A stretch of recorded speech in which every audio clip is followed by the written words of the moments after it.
आज हम करने वाले हैं जीके क्वेश्चन।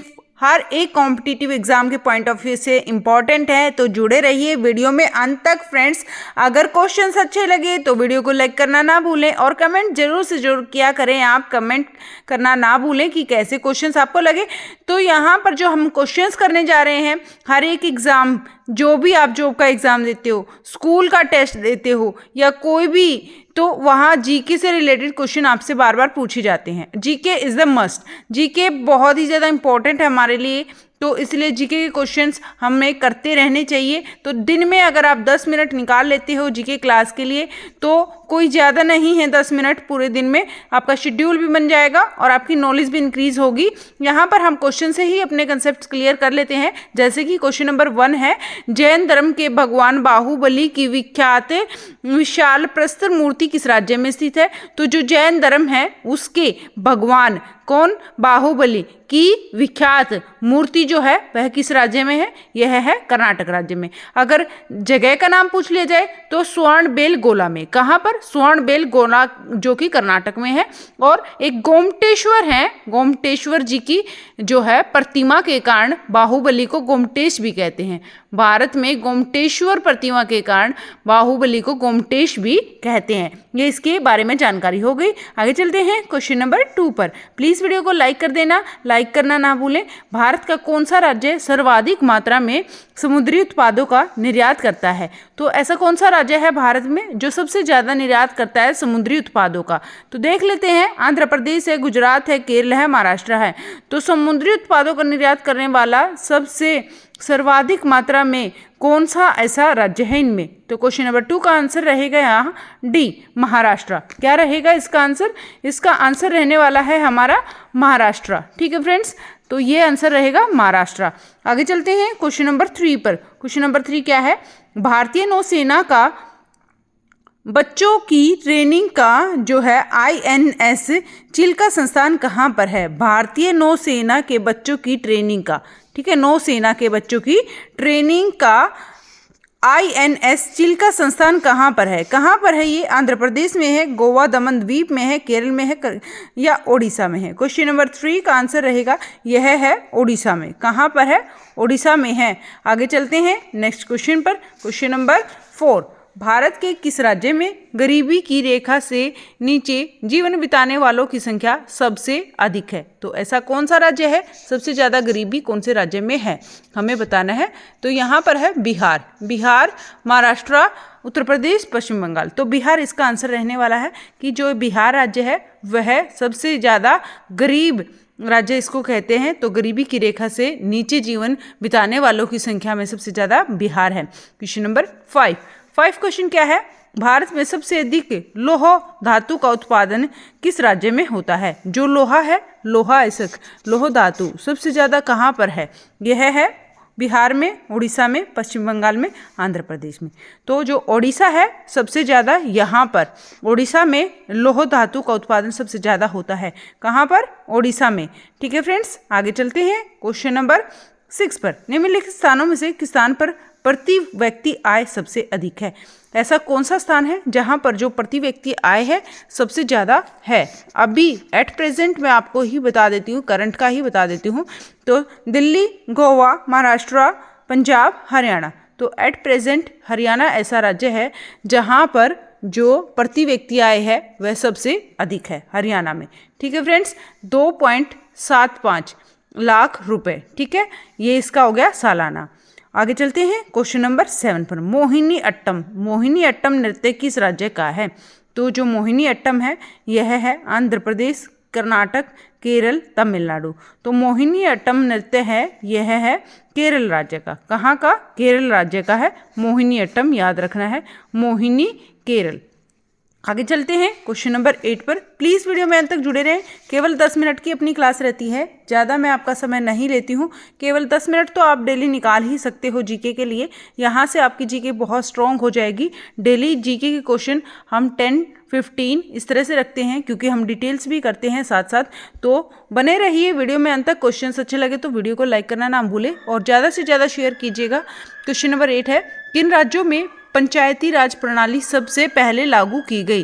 तो ऐसे कौन से राज्य थे जहां पर पंचायती राज प्रणाली सबसे पहले लागू की गई? गुजरात, महाराष्ट्र, राजस्थान, गुजरात और राजस्थान, तमिलनाडु और राजस्थान, राजस्थान और आंध्र प्रदेश। तो यहाँ पर जो आंसर रहेगा फ्रेंड्स, यहाँ पर आंसर रहेगा एक तो राजस्थान। आपको पता है सबसे पहले जो पंचायती राज स्टार्ट हुआ था वह राजस्थान से शुरू हुआ था, और कब हुआ था ये भी मैं आपको बता देना चाहती हूँ। ये इसकी डिटेल करने से पहले इसमें देख लेते हैं कौन से ऐसे 2 राज्य थे जहाँ पर सबसे पहले पंचायती राज शुरू हुआ, लागू हुआ। तो एक तो राजस्थान हो गया, एक आंध्र प्रदेश हो गया। दोनों की मैं डेट भी आपको बताऊंगी कि कब से कब शुरू हुआ था ये। तो राजस्थान और आंध्र प्रदेश दोनों इसके रहेंगे आंसर। तो आधुनिक भारत में प्रथम बार तत्कालीन प्रधानमंत्री जवाहरलाल नेहरू, कौन प्रधानमंत्री कौन थे? जवाहरलाल नेहरू, जवाहरलाल नेहरू। ठीक है फ्रेंड्स, जवाहरलाल नेहरू द्वारा, किसके द्वारा? जवाहरलाल नेहरू द्वारा। राजस्थान के कौन से जिले? राजस्थान के नागौर जिले। ठीक है, राजस्थान के नागौर जिले के कौन से? बगदारी, नागौर जिले के बगदरी, राजस्थान के नागौर जिले के बगदरी गांव में। ये कौन सा है? बगदरी गांव है, नागौर जिला है राजस्थान में, बगदरी गांव है। और यहाँ पर 2 अक्टूबर, कब? 2 अक्टूबर 1959, 2 अक्टूबर 1959 को पंचायती राज लागू हुआ था।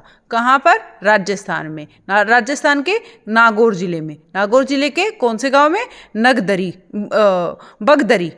गांव में 2 अक्टूबर 1959 को। ये हो गया पंचायती राज यहाँ पर राजस्थान में लागू। उसके बाद आती है दूसरे राज्य की बारी, ये है आंध्र प्रदेश। आंध्र प्रदेश में कब हुई थी? ये हुई थी 11 अक्टूबर। आंध्र प्रदेश में 11 अक्टूबर और 1959 में ही, 11 अक्टूबर 1959, यानी यहाँ पर रहेगा 11 अक्टूबर 1959 को आंध्र प्रदेश में स्टार्ट हुआ था। ठीक है फ्रेंड्स, क्या पंचायती राज प्रणाली लागू हो गई थी आंध्र प्रदेश में। ये दूसरा राज्य आएगा आंध्र प्रदेश। ये इसकी डिटेल हो गई। आगे चलते हैं क्वेश्चन नंबर 9 पर। गन्ने के उत्पादन के संबंध में उत्तर प्रदेश के बाद किस राज्य का नंबर आता है? सबसे पहले नंबर पर जो गन्ना उत्पादन है उत्तर प्रदेश में होता है, सबसे ज़्यादा उत्तर प्रदेश में होता है। और दूसरे नंबर का राज्य यहाँ पर पूछा गया है बिहार में, आंध्र प्रदेश में, महाराष्ट्र में, तमिलनाडु में। क्वेश्चन नंबर 9 का क्या आंसर रहेगा? इसका रहेगा महाराष्ट्र। उत्तर प्रदेश के बाद महाराष्ट्र की बारी आती है। सबसे ज़्यादा गन्ना जो है उत्तर प्रदेश, उसके बाद महाराष्ट्र। याद रखना है आपको दूसरे नंबर वाला भी महाराष्ट्र। लिग्नाइट की खानें कहाँ पर है? तो यहाँ पर हमें बताना है लिग्नाइट की खानें कहाँ पर है। तो लिग्नाइट क्या है? एक कोयला है फ्रेंड्स। और लिग्नाइट कितने प्रकार के कोयले होते हैं ये आपको पता होना चाहिए। ये होते हैं 4 प्रकार के कोयले होते हैं। एक तो एंथ्रेसाइट कोयला होता है। कौन सा? एंथ्रेसाइट। एंथ्रेसाइट सबसे बेस्ट क्वालिटी का कोयला होता है, सबसे बढ़िया कोयला होता है एंथ्रेसाइट। उसके बाद आता है बिटुमिनस, इससे कुछ डाउन होता है, ये 90%, ये 70%, तो बिटुमिनस लगभग। ठीक है, ये एंथ्रेसाइट सबसे बेस्ट क्वालिटी का होता है कोयला। उसके बाद बिटुमिनस आता है, बिटुमिनस के बाद आता है लिग्नाइट। ठीक है, ये इससे थोड़ा डाउन होता है। और पीट, ये सबसे डाउन होता है। तो ये 4 प्रकार के कोयले होते हैं, एंथ्रेसाइट, बिटुमिनस, लिग्नाइट, पीट। तो यहाँ पर आगे आपको ये भी याद रखना पड़ेगा कि सबसे बेस्ट क्वालिटी का अगर पूछ लिया जाए तो कोयला है एंथ्रेसाइट। कौन सा है? एंथ्रेसाइट। तो यहाँ पर लिग्नाइट कोयले की खानें कहाँ पर हैं? राउरकेला में, हजारीबाग में, रानीगंज में या नवेली में। तो इसका आंसर रहेगा फ्रेंड्स नवेली में। कहाँ? नवेली में। याद रखना है आपको, नवेली। और ये नवेली कहाँ पर है ये भी आपको पता होना चाहिए। नवेली है तमिलनाडु में। नवेली कहाँ पर है? नवेली है तमिलनाडु में। और तमिलनाडु के नवेली में सबसे यहाँ पर लिग्नाइट कोयले की खानें पाई जाती हैं। कौन से की? लिग्नाइट। ये 3rd नंबर पर जो है लिग्नाइट कोयले की खानें पाई जाती हैं। क्वेश्चन नंबर 11, नीचे के जोड़े में कौन सा जोड़ा गलत है? यहाँ पर हमें गलत चुनना है। मीन्स यहाँ पर 3 हमारे सही हैं, 3 क्वेश्चन आपके यहाँ पर प्रिपेयर हो जाते हैं साथ के साथ। 3 सही है तो 3 अगर अलग से भी आपसे क्वेश्चन पूछ सकते हैं यहाँ से, तो इसलिए 3 क्वेश्चन यहाँ पर आपके लिए प्रिपेयर हो गए। 3 क्वेश्चन के साथ आंसर भी आ गया है। एक क्वेश्चन का आंसर हमारा यहाँ गलत है, वो भी हम देख लेंगे कौन सा गलत है और उसका सही आंसर क्या रहेगा। गिर वन है, ये है गुजरात में, और भरतपुर अभ्यारण्य है मध्य प्रदेश में। ये भरतपुर अभ्यारण्य है फ्रेंड्स, ये मध्य प्रदेश में नहीं है, अभी देखेंगे, पहले ये देख लेते हैं। कैबिनेट नेशनल पार्क है, यह है कॉर्बेट नेशनल पार्क है, यह है उत्तर प्रदेश। क्या है ये? कॉर्बेट है, सॉरी, कॉर्बेट नेशनल पार्क है उत्तर प्रदेश में। कान्हा नेशनल पार्क है मध्य प्रदेश में। कान्हा मध्य प्रदेश में, कान्हा मध्य प्रदेश में, ये तो आपको याद हो जाएगा, कान्हा मध्य प्रदेश में। और कॉर्बेट नेशनल पार्क है उत्तर प्रदेश में, कॉर्बेट नेशनल पार्क है उत्तर प्रदेश में। गिर वन है गुजरात में, ये तो आपको बिल्कुल अच्छे से याद हो जाएगा, गिर वन है गुजरात में। लेकिन जो ये भरतपुर अभ्यारण्य है ये मध्य प्रदेश में नहीं है फ्रेंड्स। भरतपुर अभ्यारण्य कहाँ पर है? ये है हमारा मध्य प्रदेश, नहीं आएगा इसका, राजस्थान। हमें काट के नहीं लिखना है क्योंकि हमें यहाँ गलत जोड़े पे निशान लगाना है, तो ये हमारा ऑप्शन रहेगा यहाँ पर। और यहाँ पर जो सही है वो मैं लिख रही हूँ, भरतपुर अभ्यारण्य है, ये राजस्थान में है। कहाँ पर है? राजस्थान में। अब इसे भरतपुर के नाम से नहीं जानते हैं, अब इसे जानते हैं, अब इसको क्या नाम दिया गया है? केवलादेव। क्या? केवलादेव। केवलादेव घना राष्ट्रीय उद्यान, ये है इसका नाम। अब इसको इस नाम से जानते हैं, ठीक है फ्रेंड्स। राजस्थान में है केवलादेव, ये है किसका नाम? भरतपुर अभ्यारण्य का नाम रख दिया गया है अब, केवलादेव घना राष्ट्रीय उद्यान राजस्थान में है, ये भी याद रखना है। और यह एक पर्यटन स्थल कहते हैं फ्रेंड्स, इसको क्या कहते हैं? पर्यटन स्थल कहते हैं, बहुत बड़ा प्रसिद्ध पर्यटन स्थल है ये एक। और पक्षी अभ्यारण्य है, क्या है? एक पक्षी अभ्यारण्य है, यहाँ पर हजारों किस्म की प्रजातियों के पक्षी की प्रजाति जो है पाई जाती है, हजारों प्रजाति के पक्षी यहाँ पर पाए जाते हैं। ये इसकी डिटेल हो गई। तो आपको यहाँ से कितने सारे क्वेश्चंस मिल गए एक जगह से, तो आगे देख लेते हैं फटाफट से। बस यही क्वेश्चन पेंडिंग है, प्लीज़ वीडियो में अंत तक जुड़े रहें, क्वेश्चंस बहुत अच्छे हैं। और प्लीज़ ज़्यादा से ज़्यादा शेयर कर दीजिएगा, लाइक कर दीजिए और कमेंट करके ज़रूर से बताएं। आप कमेंट्स नहीं करते हैं, कमेंट करके ज़रूर से ज़रूर बताएं आपको क्वेश्चंस कैसे लगे। आपको किसी अन्य टॉपिक पर क्वेश्चंस चाहिए तो आप ज़रूर से ज़रूर मेंशन कीजिएगा। तो स्टार्ट करते हैं। क्वेश्चन नंबर 12 क्या है? क्षेत्रफल की दृष्टि से भारत का सबसे बड़ा राज्य कौन सा है? सबको पता है राजस्थान है क्षेत्रफल की दृष्टि से, और अगर क्षेत्रफल की दृष्टि से सबसे छोटा राज्य पूछ ले जाए तो गोवा आएगा, ये भी आपको याद रखना है। क्वेश्चन नंबर 13 थुम्बा किस राज्य में है? गोवा में है, केरल में है, कर्नाटक में, गुजरात में। जो ये थुम्बा है फ्रेंड्स, ये थुम्बा किस राज्य में है? सबसे पहले तो यही क्वेश्चन आता है, यहाँ से बहुत सारे क्वेश्चन बन जाते हैं फ्रेंड्स, बिल्कुल इंपॉर्टेंट है, बहुत ही ज़्यादा इंपॉर्टेंट है, तो देख लेना। ये रहेगा, इसका क्या आंसर रहेगा? इसका रहेगा केरल राज्य में। कहाँ? थुम्बा राज्य जो है, थुम्बा है किस राज्य में है? केरल राज्य में है थुम्बा। और जो थुम्बा है किस लिए प्रसिद्ध है? यहाँ पर हमें ये भी याद रखना है, यह है किस लिए प्रसिद्ध है? यह है इसीलिए प्रसिद्ध है क्योंकि यहाँ रॉकेट लॉन्च स्टेशन के लिए प्रसिद्ध है। यह क्या है? रॉकेट लॉन्च स्टेशन के लिए प्रसिद्ध है। थुम्बा मुख्य रूप से भारतीय राज्य की केरल की राजधानी, केरल की कौन सी राजधानी? त्रिवेंद्रम के पास स्थित मछुआरों का एक गांव है। क्या है? ये एक गांव है।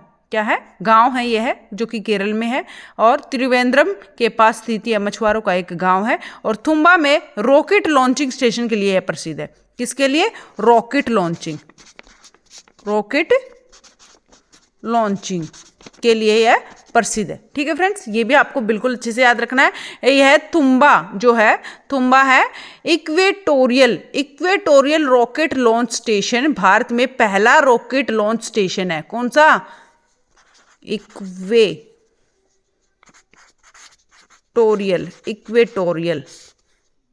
Rocket launch. यह जो इक्वेटोरियल रॉकेट लॉन्च स्टेशन है भारत में पहला रॉकेट लॉन्च स्टेशन है, और भारतीय अंतरिक्ष अनुसंधान संगठन इंडियन स्पेस रिसर्च ऑर्गेनाइजेशन के लिए यह साइट है। तो इसने कब? 1963 में अपना पहला ऑपरेशन शुरू किया था। 1963 में पहला ऑपरेशन इसने शुरू किया था। ये इसकी डिटेल हो गई। देख लेते हैं नेक्स्ट, गोवा को पुर्तगालियों के कब्जे से कब आज़ाद किया गया? गोवा को पुर्तगालियों के कब्जे से 1964, 1961, 1963, 1962। तो 1961 में गोवा को जो पुर्तगाली थे, पूरा भारत 1947 15 अगस्त 1947 को भारत आज़ाद हो गया था फ्रेंड्स, सभी को पता है। और उसके बाद एक गोवा राज्य था जो क्या रह गया था, आज़ाद नहीं हुआ था, गुलाम रह गया था। तो यह पुर्तगालियों के कब्जे से यह आज़ाद हुआ था 1961 में। और कौन सी तारीख को, ये भी आपको याद रखना है, 19 दिसंबर। 19 दिसंबर को हम एक दिन और भी मनाते हैं, गोवा लिबरेशन डे। क्या मनाते हैं? Goa liberation day. गोवा उस दिन आज़ाद हुआ था, इसलिए कब मनाते हैं? 19 दिसंबर को गोवा लिबरेशन डे भी हम मनाते हैं। तो इसके बारे में हो गया। किस राज्य में पशुओं की संख्या सबसे अधिक है? तो कौन से राज्य में है पशुओं की संख्या सबसे अधिक? मध्य प्रदेश में, राजस्थान में, आंध्र प्रदेश में, उत्तर प्रदेश में। तो यहाँ पर आंसर रहेगा फ्रेंड्स उत्तर प्रदेश। क्या रहेगा? उत्तर प्रदेश रहेगा। क्या रहेगा इसका आंसर? किस राज्य में पशुओं की संख्या सबसे अधिक है? तो मध्य प्रदेश, राजस्थान, आंध्र प्रदेश, उत्तर प्रदेश। उत्तर प्रदेश नहीं है इसका आंसर, मध्य प्रदेश है फ्रेंड्स, सॉरी। इसका आंसर है मध्य प्रदेश। राज्य में पशुओं की संख्या सबसे अधिक है मध्य प्रदेश में, याद रखना है मध्य प्रदेश में। Thank you so much video में अंत तक जुड़े रहने के लिए। आई होप वीडियो आपको समझ में आई होगी, क्वेश्चंस अच्छे लगे होंगे, डिटेल भी आपको अच्छे से समझ में आई होगी, क्योंकि यहाँ से एक ही क्वेश्चन से हमने कई सारे क्वेश्चंस अपने क्लियर कर लिए हैं। तो फ्रेंड्स जुड़े रहिए चैनल के साथ, कीप स्माइल। और फिर मिलते हैं नेक्स्ट वीडियो में 8 बजे। 8 बजे भी अपनी एक 10 मिनट की क्लास रहती है, तो जुड़े रहिए चैनल के साथ। Thank you, bye bye, take care. फिर मिलते हैं नेक्स्ट वीडियो में, तब तक के लिए आप हंसते रहें, मुस्कुराते रहें, ख्याल रखें अपना।